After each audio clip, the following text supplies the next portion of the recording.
Bastien perd le contrôle et frappe violemment Marceau, a-t-il commis l'irréparable? Demain nous appartient 24 novembre 2025 épisode 2080. La rivalité Marceau-Bastien dégénère. Les Collin sont cachés dans un placard de la maison, retenant leur souffle, alors que Wilfried monte à l'étage avec sa lampe torche et son arme. Esmé fait un petit cri de peur, c'est la panique. Karim et Sarah arrivent sur le terrain, prêts à intervenir avant qu'il ne soit trop tard. Wilfried a retrouvé Esmé, Diane et Émilie Collin. Il les fait sortir du placard. Wilfried prend Esmé en otage, la tension est à son comble quand Karim et Sarah débarquent. Diane a le réflexe de lancer l'alarme. Dans ce chaos, Wilfried réussit à se faire arrêter, mettant fin à ce cauchemar. Sylvain parle à Bruno du numéro de téléphone trouvé sur une serviette pour Christelle, il est en colère, rongé par la jalousie. Sylvain décide d'appeler le fameux numéro et se montre menaçant.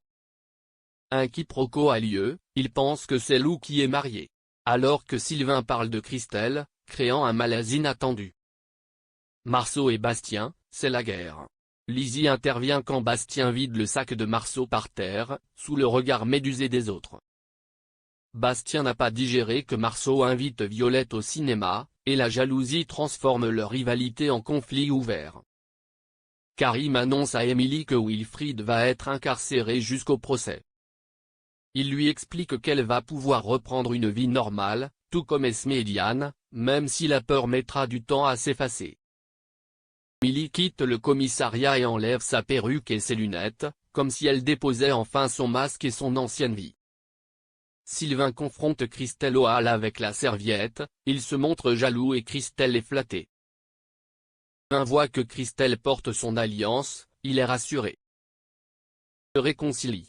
Mais quelques heures plus tard, Sylvain revient sur le nouveau boulot de Christelle et là c'est le drame. Les Collin sont enfin libres.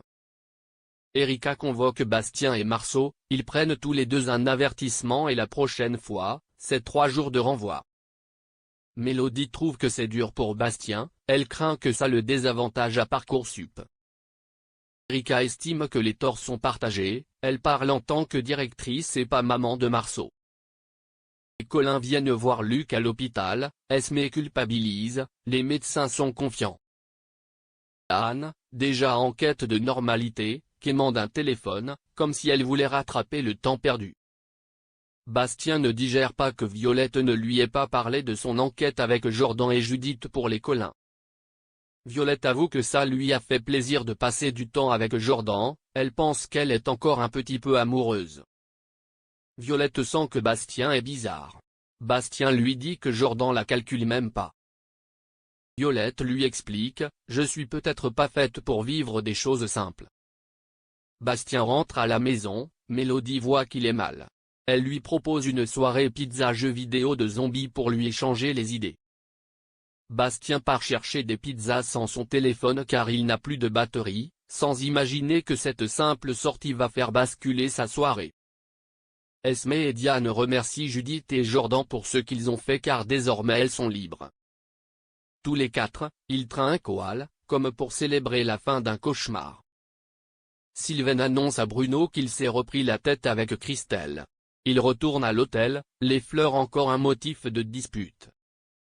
Sur le chemin pour aller chercher les pizzas, Bastien croise Marceau et ça dégénère.